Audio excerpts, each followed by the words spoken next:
এখন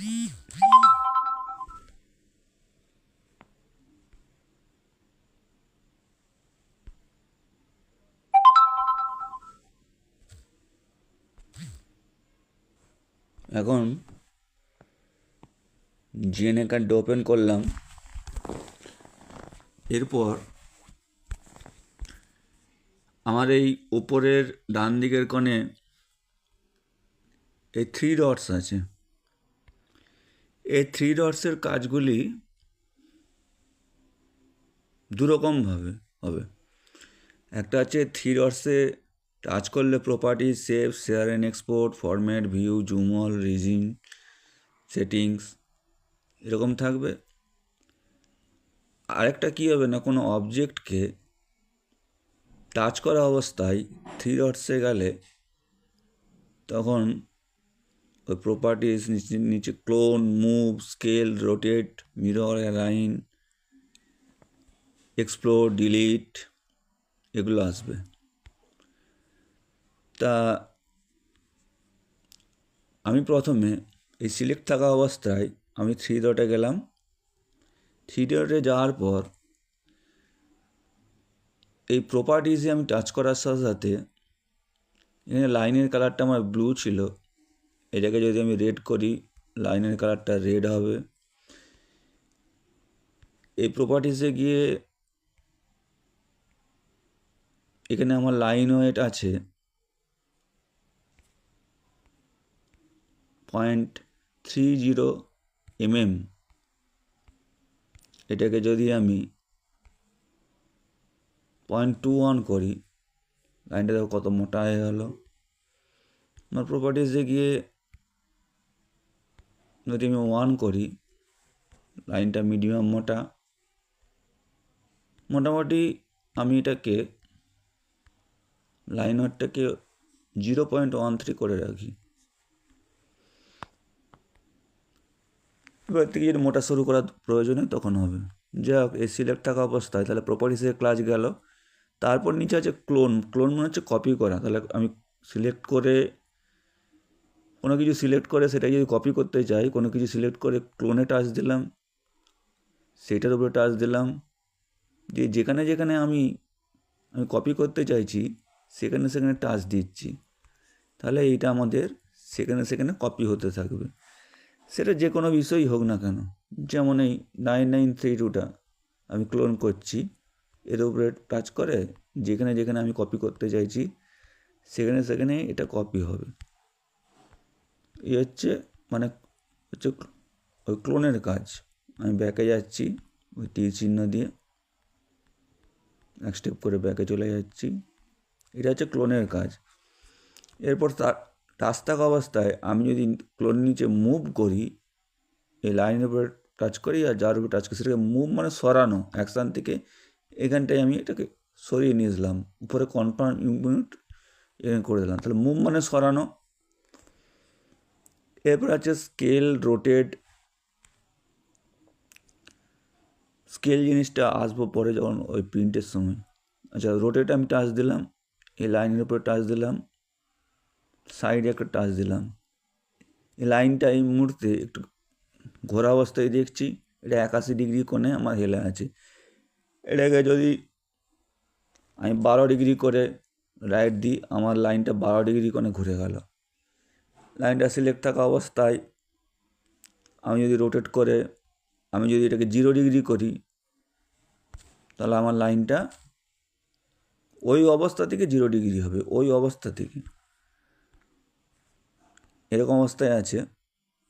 আমি যদি রোটেট করে এটাকে 0 করি বা 360 করি, আমার ওই অবস্থাতে লাইনটা থাকবে। এই অবস্থা থেকে আমি রোটেট করছি, এখানে টাচ, উপরে টাচ। আমি এটা যদি 90 ডিগ্রি করি, এখানে 90 ডিগ্রি লেখাই আছে, 90 ডিগ্রি করি, তাহলে 90 ডিগ্রি কোণে ওটা ঘুরে যাবে। উপর দিকটা 90 আমরা জানি, ওই কোণটা ঘুরে গেল। হচ্ছে রোটেট।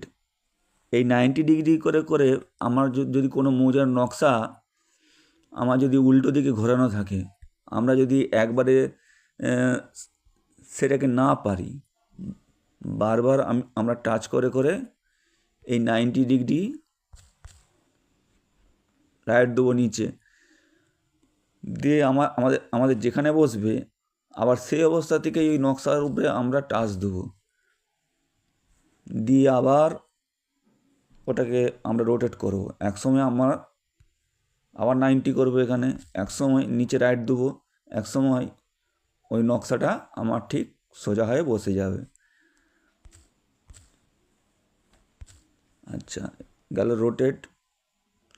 অ্যালাইনটা হচ্ছে মোজা যখন আমরা ওই জোড়া লাগাবো তখন। আচ্ছা, এক্সপ্লোড মানে হচ্ছে ভাঙা। এক্সপ্লোড ভাঙতে গেলে তাহলে আমি আগে কী করতে হবে, একটা বোঝাতে গেলে এটা পলিলাইন দিয়ে একটা প্লট ধরে আঁকছি ছোটো।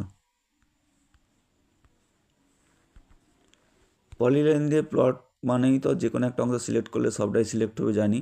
এবারে 3 ডটে গিয়ে আমরা যদি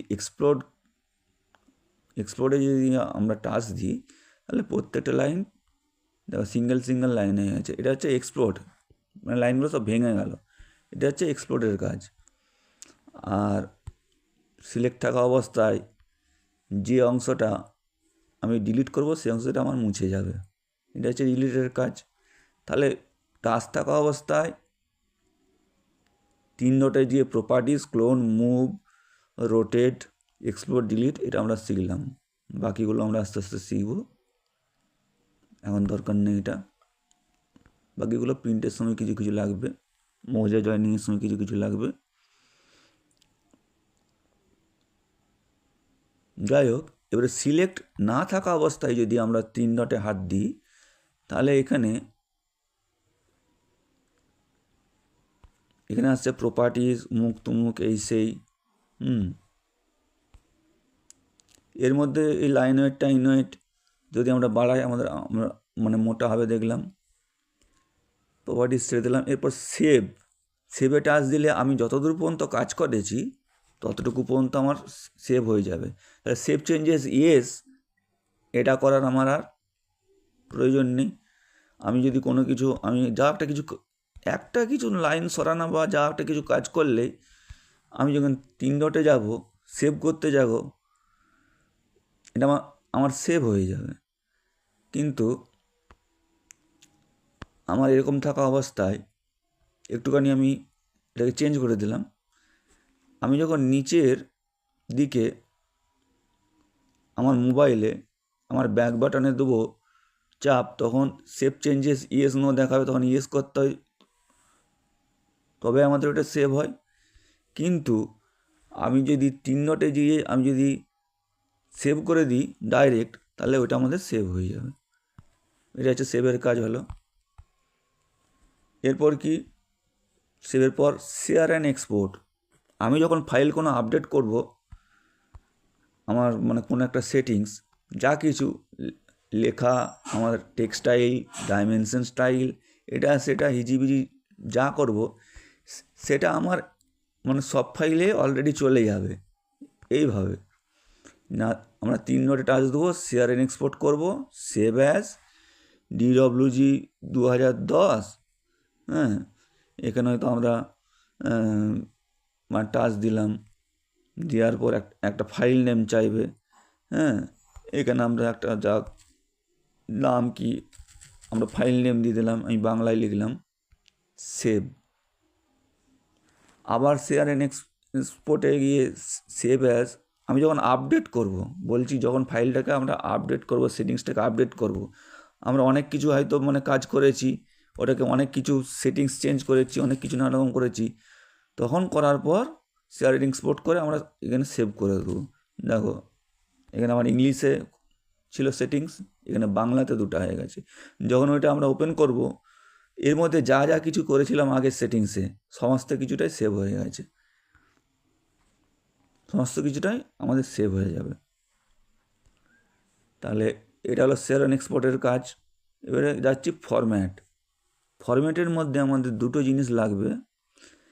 আগের দিন তো শিখেছিলাম ক্লাসে এই লেআউটস ব্যাপারটা, এটা প্রিন্ট কী করে করতে হয় তখন আমি শেখাবো লেআউটসটা।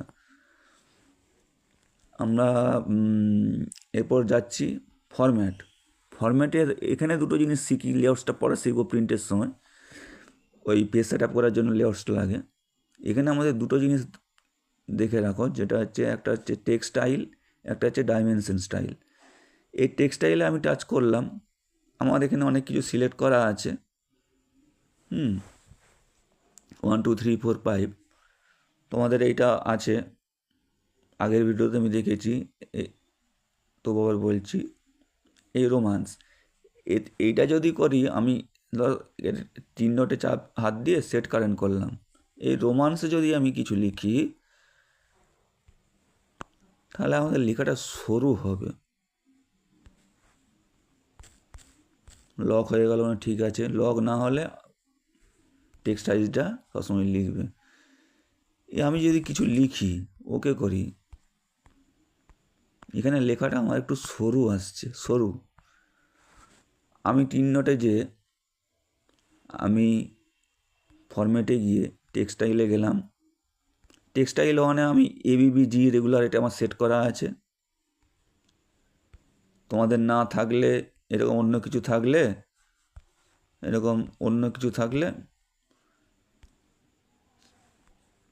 সেটা তোমরা এখান থেকে, TXX তোমাদের আছে,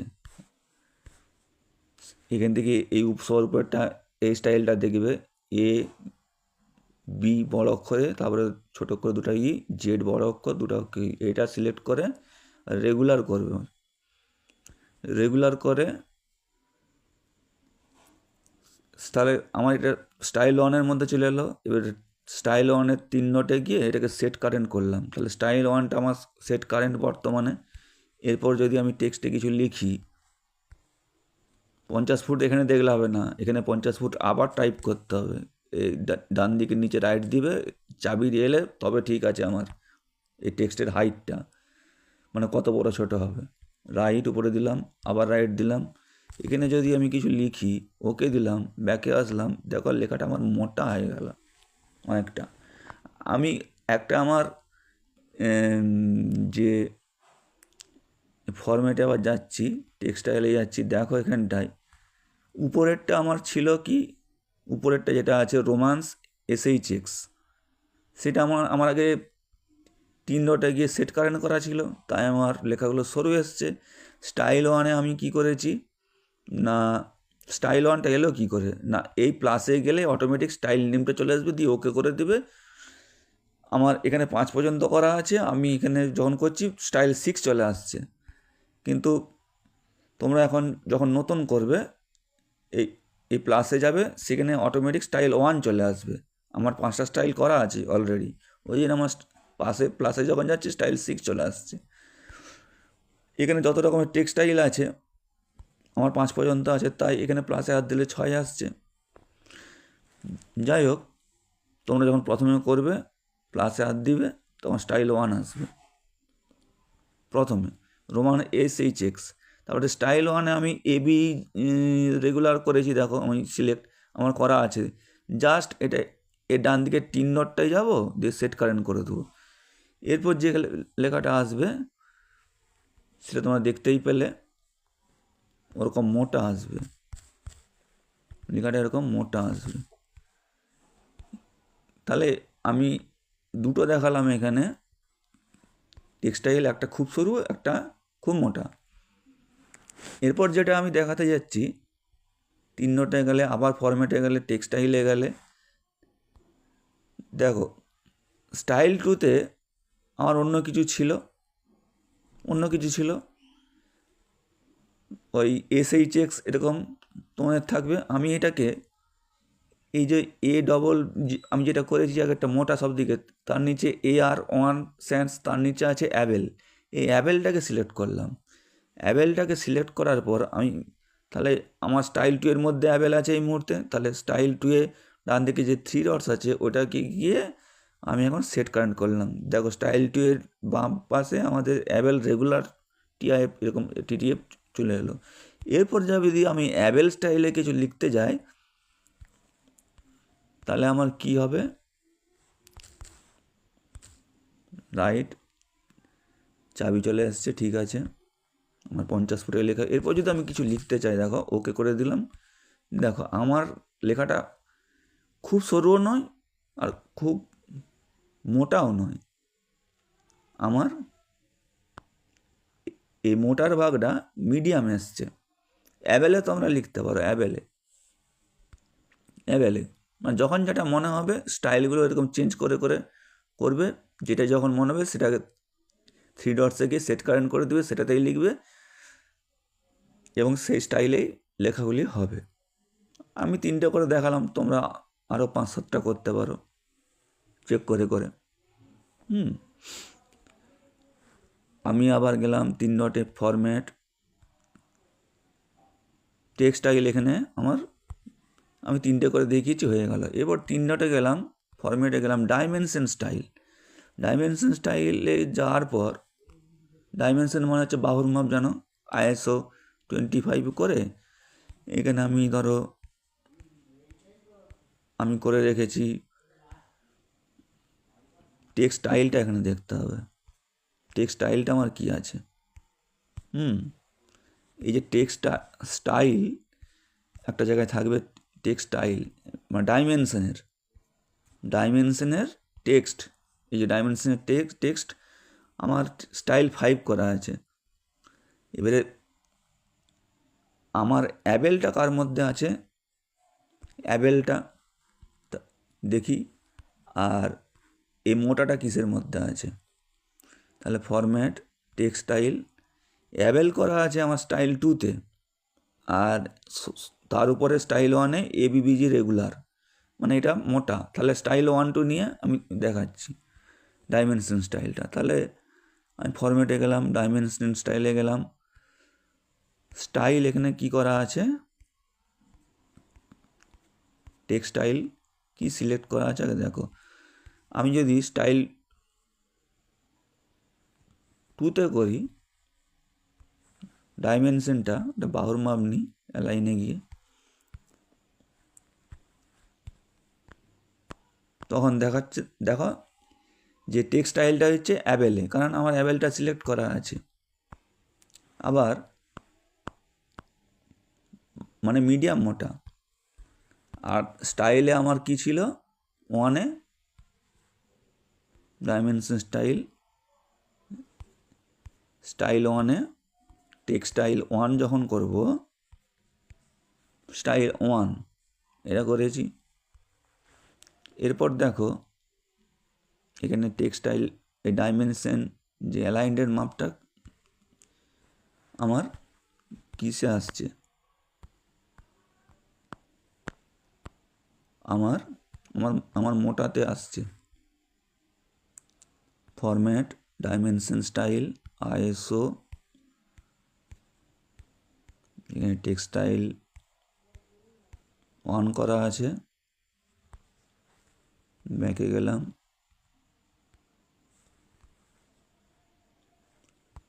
এখান থেকে ডাইমেনশনের স্টাইলটা চেঞ্জ করা যাবে না। আমাকে প্রথমে কি করতে হবে না, ফরম্যাটে গিয়ে আগে টেক্সট স্টাইলটাকে আমাকে আগে চেঞ্জ করতে হবে, 3 ডটে গিয়ে সেট কারেন্ট।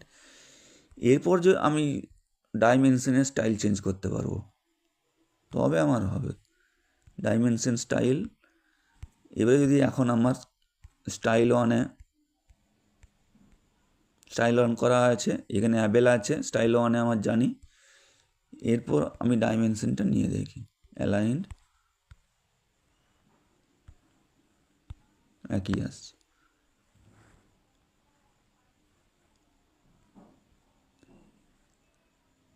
ওটাকে সেট কারেন্ট করতে হবে। যাই হোক, এই নিয়ে আসছি আমি পরের ভিডিওতে। তা এই টেক্সট স্টাইল সম্বন্ধে আমি আলোচনা করলাম। মানে আমি ডাইমেনশন স্টাইলটা পরের ভিডিওতে দেখছি।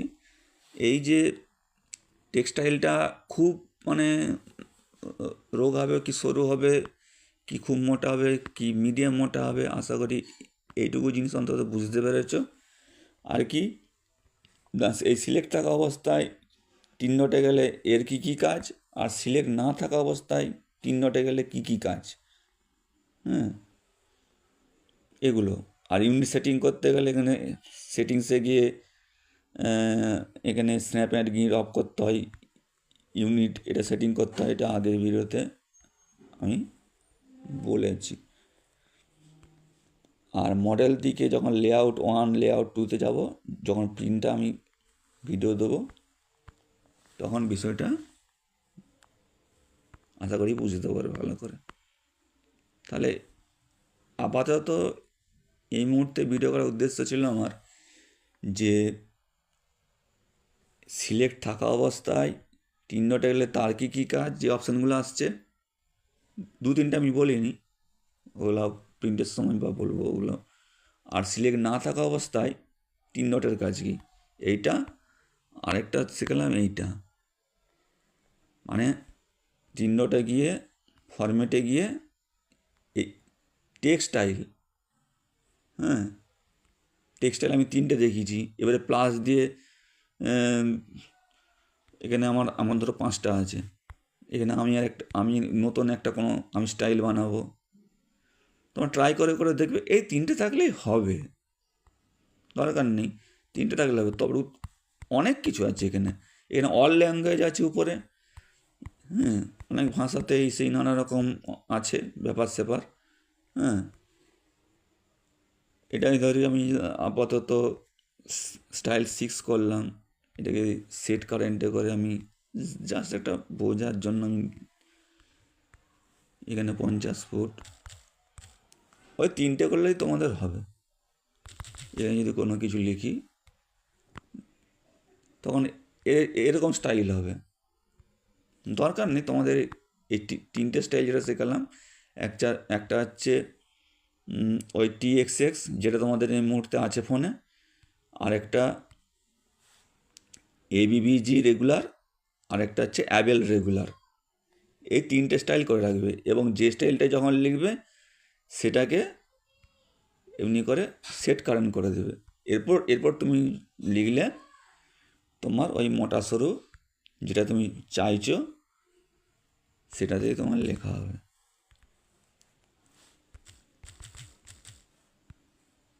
এখানে আমি বাংলায় লিখলাম,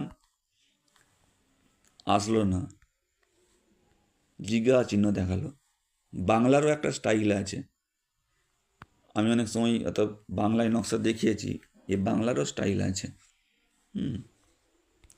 যাক এই মুহূর্তে আমি আর একটা ইংরেজি দেখিয়ে দিচ্ছি, বাংলা লেখারও স্টাইল আছে,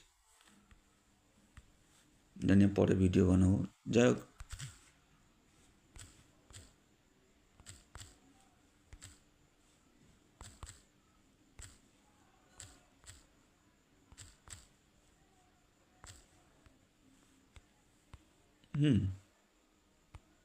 তাহলে এই গেল এই উপরে 3 ডটের কাজ, আর ফরম্যাটে গিয়ে এই টেক্সটাইলের কাজ। ঠিক আছে, ভিডিওটা এখানে আজকে শেষ করছি।